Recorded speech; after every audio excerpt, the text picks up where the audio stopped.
Aha! Welcome to the IGA How to Jam closing.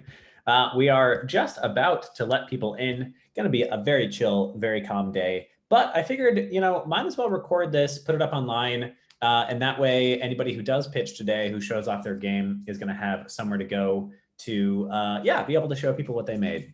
So give me just a second to invite everyone, let them know it's happening.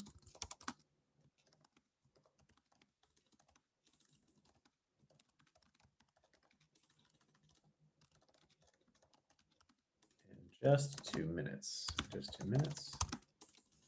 We're going to have a very chill, very calm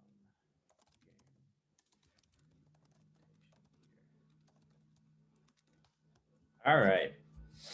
People know that we are closing up.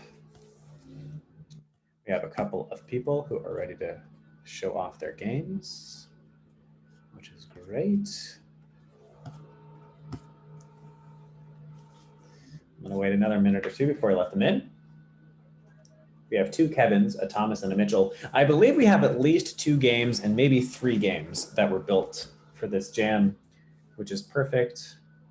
Just going to be a nice calm time. Man, it's loud outside.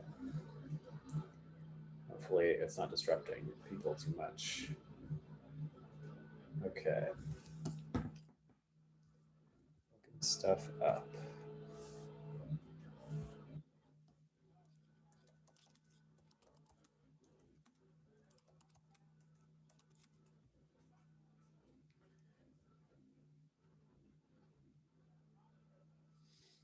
All right, let's go ahead and actually, I'm going to get some water really quickly, and then I'm going to let people in.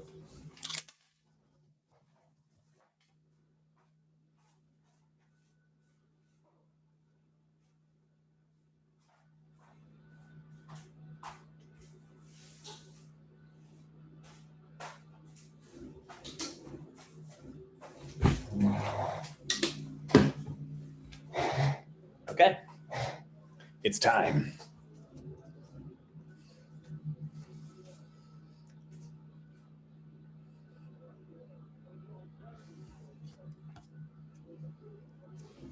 Hello. Hello. Hello. Christopher. Hello. Hello. Hi, Natalie. Hi, Thomas. Hi, Kevin. Hi, Hello. Kevin. Hi, Mitchell. How's it going, everyone? It's going great. Good. Did you guys make some cool stuff? Yeah, I think so. Good. This was definitely, I'm curious, we'll talk about this at the end. I'm not sure that we'll do this again, since it seems to be something that not too many people did. I think everyone has enough work to do that it's a lot to try to pack in a game jam over the weekend. But I wanted to try to offer this because I just love game jams and I think they're so valuable.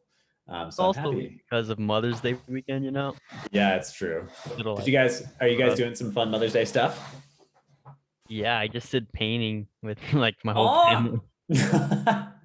that's great though. What kind of painting was it? We kind of just pulled up a video and we all like had each our own canvases and we just painted it. Dude, that's awesome. Kevin, don't undervalue that. How many people have families that will chill and do a Bob Ross tutorial with them? Yeah, no. Okay, well, I think this is everyone. Does anyone know if there are other people who are working on games that did the jam? Raid wants me to share a game with you all that he made. He can't make it. Okay. Well, I will go ahead and jump in and begin then. And we will, all hang out as long as feels good to hang out. So I don't have too much to say, but one of the very last things that we do in this course, in the IGA program, is we pitch our game to a live audience. Last time we had about 50 outsiders come and watch this game pitch. And we had a couple of people from the press and people from publishing agencies come and watch and actually judge the competition. So this is hopefully your sort of warm up for that, which will come when we finish the program. Oh, we got one more person. Who dat? Oh, right, he's here. He's making it. Wow. So this is sort of your primer for that, your warm up for that, and also hopefully a primer for game jams, because as I said, it truly is one of the best, simplest tools that you can employ for getting better at game development. But I figured I would give you sort of 25% of the lecture that I normally hold for that last class, which I affectionately call How to Pitch and Not Suck. Which is a class that, or a lecture, I should say, that I put together for actually a group of people who do pet tech startups, which is what I did before this. If you guys remember the cat games thing. Interestingly enough, I just got reached out to by another startup that is trying to do cat games. So maybe cat games are going to be in the common media in the next year or two. But yeah, I'm going to give you just like a tiny taste of that, enough so that this is sort of a useful lecture for you on this nice Sunday evening. And then we're just going to show each other our games and then we'll say goodbye. So if this will continue, first of all, good job, everybody. Wow. Yeah. Yeah. How did it go? Thumbs up, thumbs down. Was it good? That's pretty good, I'd say. Did you guys make some games? Yeah, if you have something to show off, I mean, I think that is good. That is the qualifier for saying that this was a good experience. So well done. Game jams are definitely not easy and can be quite stressful, but the fact that you are even here in order to show something, my cat is messing with a bag. Stop it. Means that you have succeeded. So let's talk just a little bit about pitching. And then we'll go ahead and show off what you guys have. So I've said this a couple of times already, and I will continue to say it. One of the essential tools in the life of an entrepreneur or a creative, somebody who's sort of forging their own path, however you might want to put it, one of the essential tools, and when I say essential, I mean actually essential, is self-advocacy. There is simply nobody out there who will advocate for you the same way that you will. Just period. Your own mother will be like, yeah, this is great, but she's not going to have the same amount of authority that you will in whatever situation it is when you're talking about your own products. So being able to pitch or at least self-advocate for your product and for you is just integral to being able to make it work in any kind of role where you aren't working for somebody else. So I have a sort of open-ended question for all of you guys.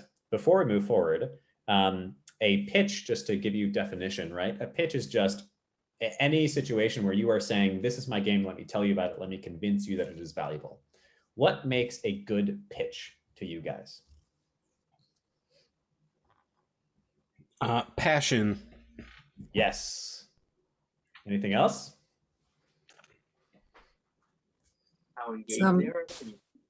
Engaging, okay. Something that's relatable. Relatable, personal, okay. Anything else? Pizzazz. Pizzazz. Yeah. Perfect. Well, I'm going to stop you here because as it stands right now, what you guys have said is absolutely perfect to my point that I'm about to make, which is that nobody talked about the content of the pitch. Did you notice that? None of you mentioned the actual content of the pitch. You said that it needs to have some pizzazz, that it needs to have some passion, it needs to be relatable, right? But that has nothing to do with the actual thing that is being pitched. And it's quite true that pretty much anything can get sold or whatever the actual end goal is, as long as the person behind it is willing to put in the energy and sort of the gusto, the pizzazz for that thing. And as long as they authentically feel it. So something that I often say when you are pitching, which I think could be sort of a loaded word, but really just when you are advocating for yourself or your product, you are the leader in that scenario. And the energy that you bring forward into that moment is what everybody is going to feel. So if you're up on stage or whatever it might be, just talking to a friend about your game, and you're like, yeah, I worked on this game, but it kind of, I don't know, it's fine. What are they going to think about your product? They're going to think it's kind of shit. But if you come in and you're like, yeah, I made this game, I'm so pumped about it, I put a lot of effort into this, I really poured my blood, sweat, and tears, what are they going to think about it? They're going to think it's awesome. So really the biggest thing that I have to say, and we're going to go more in depth into this when we come to that final session, how to pitch and not suck. The biggest thing that I have to say is remember that your energy, your gusto, your pizzazz is exactly what this product is going to feel like. So the components of a good pitch, and we're not going to go in depth here, and we will on that final day, but the components that I view as the components of a good pitch are, first of all, the story and the why. Like, why are you even on stage or whatever, standing in the elevator or whatever, talking to me about this product? And if you don't have a good why for you, If you don't have a reason that you're here, then I won't care either. It's just not relatable. So tell me the story, give me the why. And then these are more typical, and I would say even more sort of product focused and less game focused. I have some stuff to say when we get there about sort of how this fits in the world of entrepreneurship versus how this fits in the world of game development. But problem and solution, how is this game actually going to fit into the world, into the lexicon of games that are already out there? And how does it differentiate itself with its market and competitors? What is the plan for this game? How are you going to monetize, et cetera, et cetera? How, very typical, what are the model? What is the traction? How many people have gotten excited about this game? How many people do you think you can actually target? All of that typical stuff. And we'll get there when we get there. But for today, I think the main lesson to hand you is 1, story, pizzazz, energy. Make sure you're there. Otherwise, no one else is going to be there. And then second one, I think this is something that especially in game development people lose is team. Team matters. The guy who founded Y Combinator, whose name escapes me at the moment, he mentions 3 things that he looks for when he is bringing on people to give $120,000. If you don't know that about that program, they bring in people and they give you $120,000. So he's looking for people to put that amount of money into. And the one of the 3 top things that he looks for is the team. Is he excited about that team? And does he think the team is going to be able to do it? I honestly think at this point, after playing around in this space long enough, that the product or game or whatever matters drastically less than the energy and the pizzazz of that team. Like, you can make almost anything work if you give it enough energy and enthusiasm. And there's definitely things that will be easier to make work, and there are things that are harder to make work. So product still definitely matters. But if you're like, I'm gonna hammer on this and push it through people's mouths until they're into it, then it will work usually. So remember to advocate for yourself too. Even while you're like, here's my game and it's awesome, I also want you to say, and here's me, and this is why I am awesome. One of the most important things is just to be clear. Here's my game. Here are the controls. These are the people I think will buy it. And this is when it's going to be done. Instead of being like, I'm going to sort of meander and talk about my process for a long time, just make sure you at least break it down into a couple of succinct steps. And then actually, just out of curiosity to give some examples, what are some stories specifically about games, startups, studios, etc., that really excite you guys?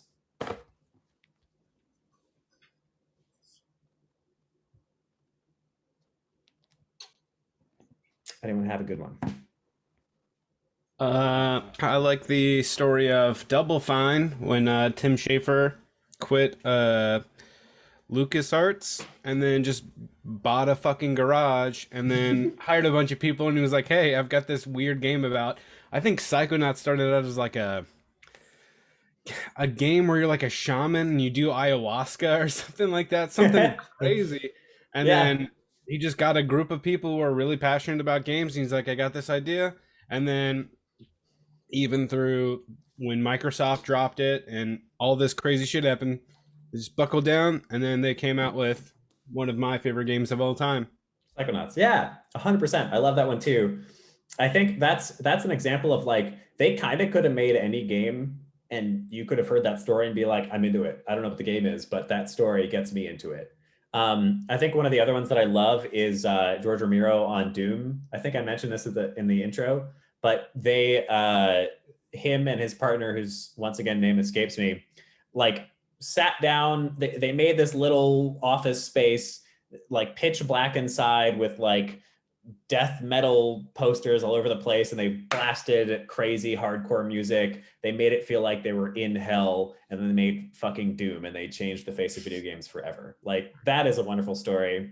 I think for that matter, Hollow Knight is another good one. They just made a game jam. They had love behind them, and that grew forever and ever and became this big, powerful thing that made all kinds of money. Story is really one of the most important things for getting somebody into a product. And I think it also differentiates cheap products from real ones. You can sense the story, you can sense the energy and the passion of the creator behind whatever product it might be. So if you just make a game because you feel like it, that's fine. But remember that, like, really feeling it and being there. In fact, one of the biggest pitch competitions I was ever in was for a $15,000 prize. And I was one of 4 finalists to enter this pitch contest, and I fucking lost. And the reason that I lost, or at least one of the reasons that I lost, is because the person who won cried on stage. And they were not being divisive. They were not like, trying to manipulate the judges or anything. They just like so passionately felt their product. They so passionately felt, my cat, they so passionately felt what they were actually, doing and delivering. And so it was impossible for anybody else to possibly compete with them. It's just like, you really do, you feel the person behind the product more so than the product itself. A couple of good little pointers for telling a story. Make it personal and real. Feel it, get emotional. Remember, you up on stage, you are the leader in that moment. Illustrate the why of the organization. This woman who cried and won $15,000 in front of me. Ooh, she's a sweet person. I still love her today. The story that she was telling that she cried about was a dog of hers that had been her childhood dog for years and years and years, and then had died unexpectedly kind of overnight. And that's why she was crying. That's the why, because I don't want anybody to experience this. I don't want anybody to have to cry like this. That sucks. And it should be able to stand by itself as the pitch. When you tell a good story, you're like, yeah, I get it. Like, yeah, I don't want dogs to die like that either. And then draw the audience in, build that sense of empathy. Okay, I'm gonna go ahead. This is a little, I'm gonna get a little personal here. So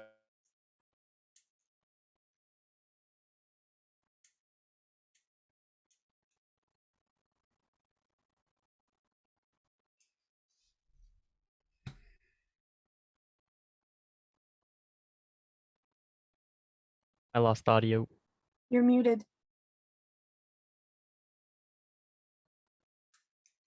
hello? Oh, there we go. How'd that happen?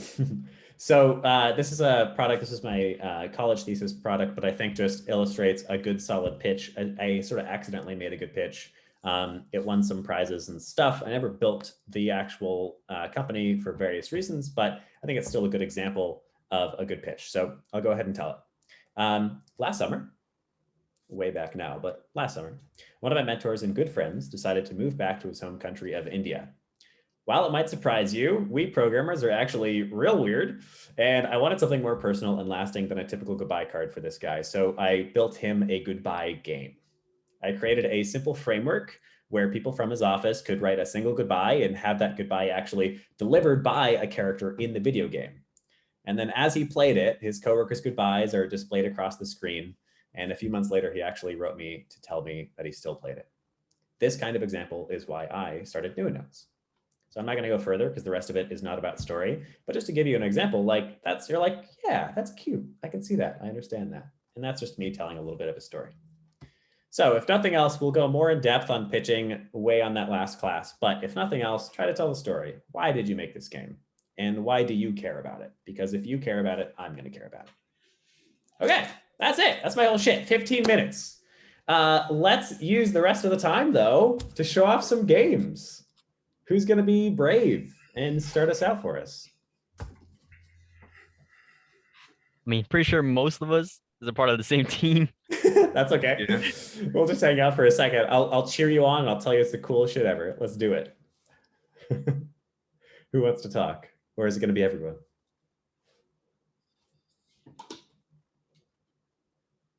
But I elect Kevin then. All right. I guess I'll start with how I felt about this game and how I felt about going into it and what I thought about it. Mm-hmm. Going into it, I was thinking, sweet, I want to make like pretty much my first collaborative game, and hopefully it goes really smooth. I know how to work on everything and we can work things together. I was completely wrong, honestly, because from like the very start, I've never really used GitHub too much to like collaborate with people. So on top of like learning, like even just starting working together, I didn't even know how to even get into working together, how to get through the files and stuff together, which luckily my group mates were so useful and so helpful that they were able to show me how to properly set things up and be able to start working together on our projects itself. And then after that, like it was still very much a surprise that, wow, like my teammates, I was surprised on like how efficient and how much they're able to work that much. And I'm just here like, wow, I got to learn a lot. So for me, this whole like building of this game specifically, it was a very big learning experience. And I feel like it really accelerated the way I'm gonna learn and do things. So I'm Mhm. really happy with it. So like even if like it's got bugs and stuff, I'm really happy with how much we were able to do in the set amount of time. Hmm. Nice.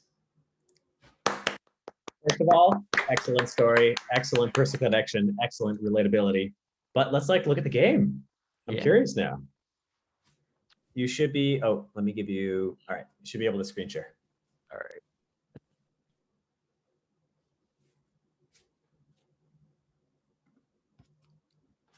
Nice, you got it up Okay. on itch, good job. Wow, is that literally everybody except Raid? Yep. That's good though. All right. Hey, look at that. Okay, cool. So let me just refresh it.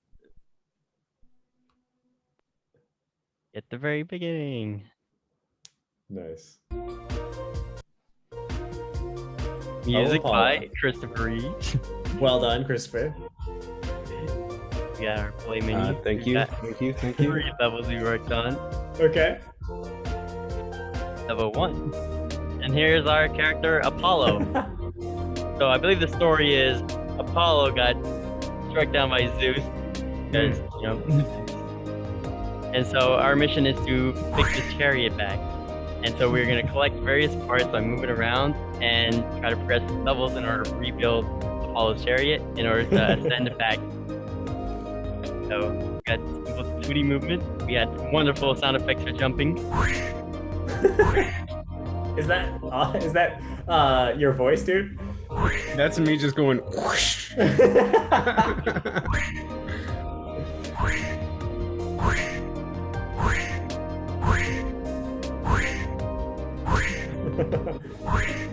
And we also have collectibles.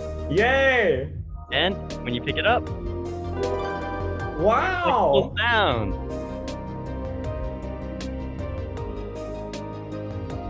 That's Manticore. three Wow. creatures. And there's a health bar here that takes Got hit. damage when you get hit. Mhm. Like that. Ah, shit. Yeah. The goal is to collect all the things. Ooh, ice to level. collect- Yeah, the idea was since Apollo couldn't do the chariot anymore, the sun was gone, so the world was dark and frozen. That makes sense. Nice. So we also have other levels. So you can press escape and go back to the main menu. Select the levels as well. Nice. And each level has music. Wow.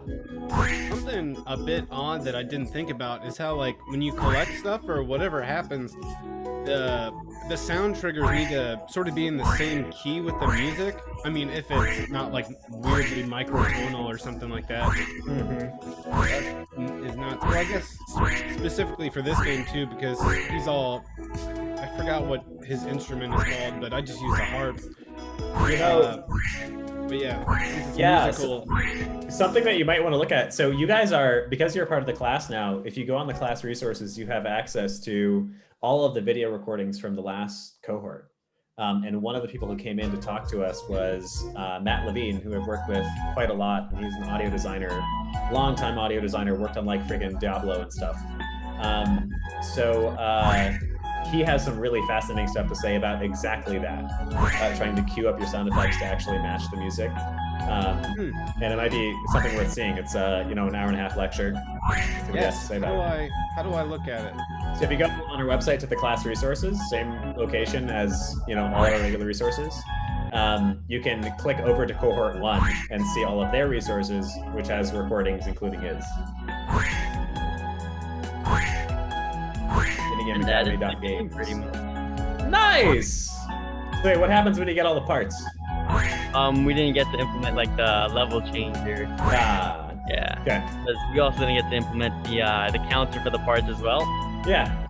So Nice though. we also got the animations for Yeah. moving sets. Yeah. Congratulations. That's amazing, guys. Claps for you. Well done. 8 out of 10. Only an 8 instead of a 10 because the sound effects were too repetitive. Christopher. Just kidding. It's great. That's a fantastic job, especially given that we've barely gone through the class. You know, you've heard very little about actually running through the indie game development cycle. I'm curious, what are some of the things that you felt like you guys took away from this experience?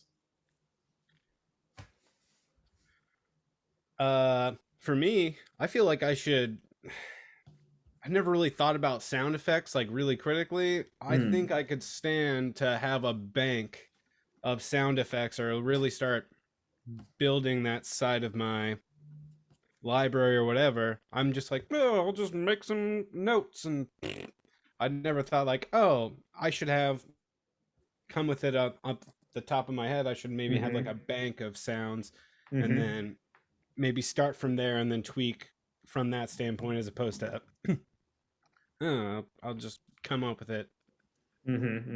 That's interesting. I mean, I know little about the world of sound engineering, but one of the really simple ones that basically everybody does, and I actually have code for this if any of you guys are curious to grab it, but just a audio randomizer.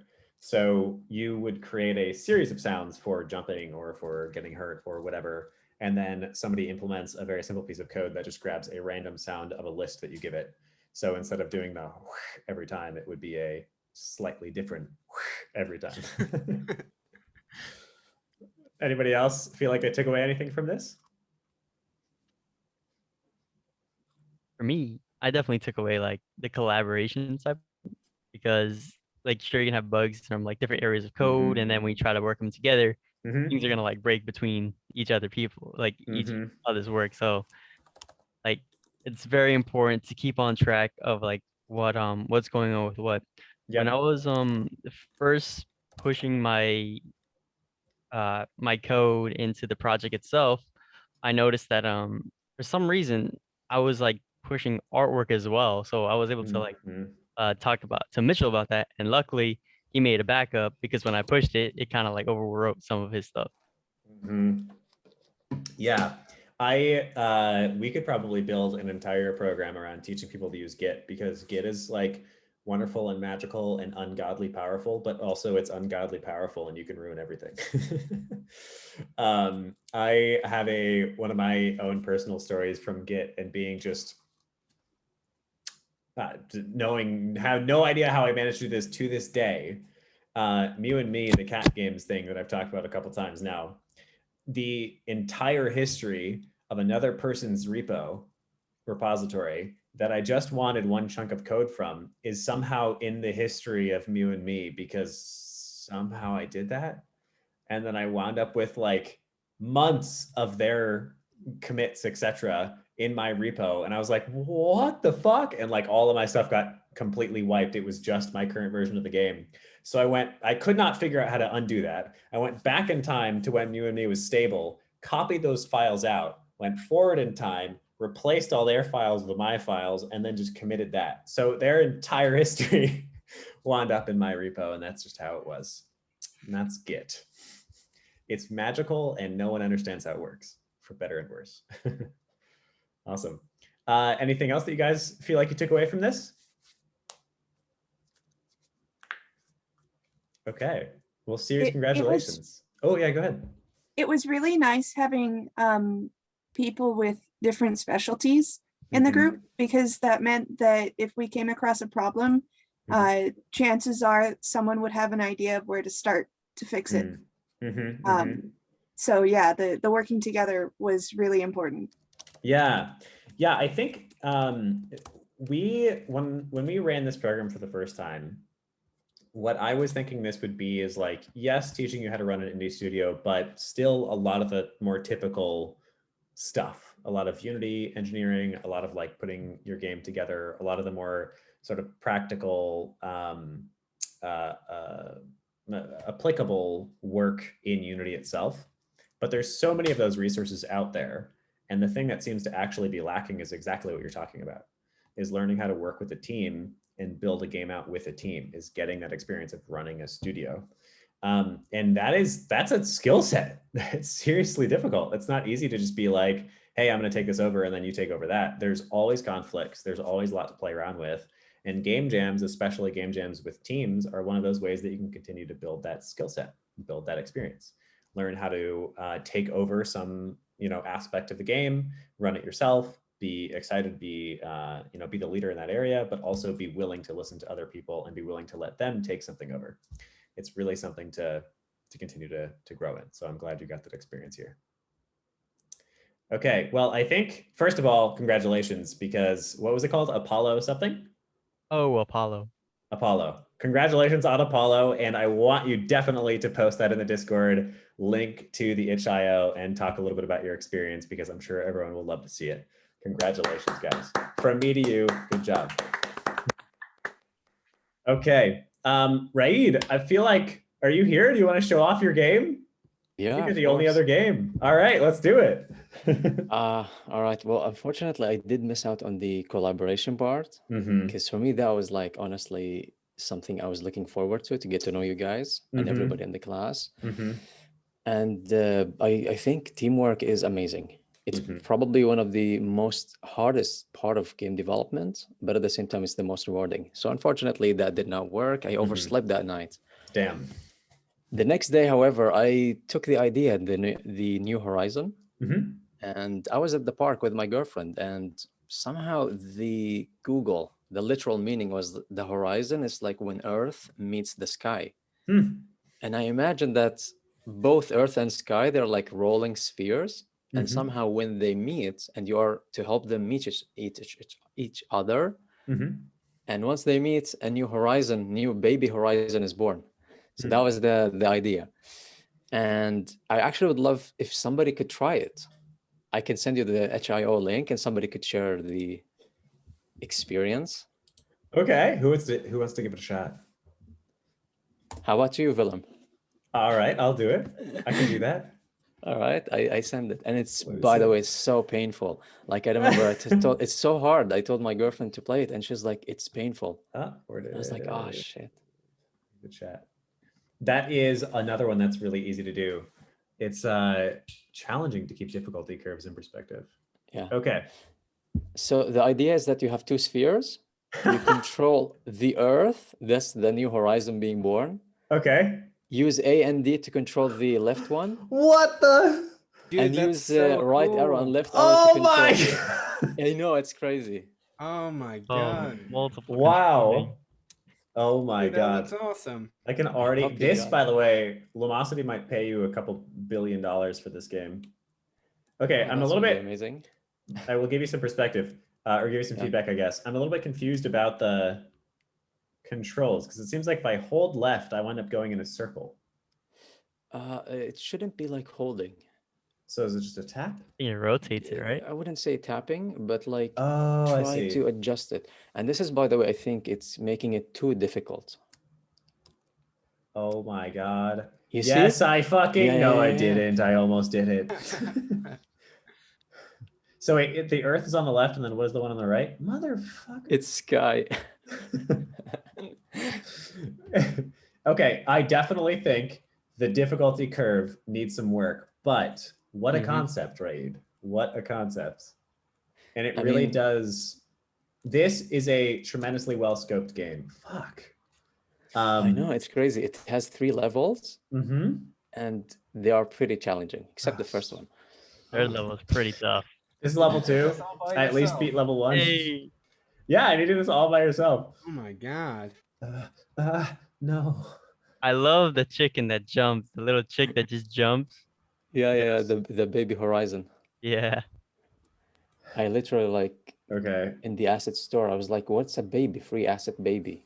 And it's a chick. And I was like, oh, okay, it fits the whole theme. Oh, you got it. Son of a bitch! Wait till you get to the third one. Did you already get to the third one, I dude? finished it all. Of course. Oh, Oh, you damn guys it. finished it? Yeah. Oh, nice. Oh, it's really hard. I was actually thinking instead of this drift, maybe sliding, like tap it and it would slide. Because Well, what I it's, sort of, oh, you got it. yes. Hey. Nice. Now the third one. Well, something that I sort of, what I expected to have happen, and I don't think this is, well, I don't know. it's always a play of user expectations. Oh, how'd that happen?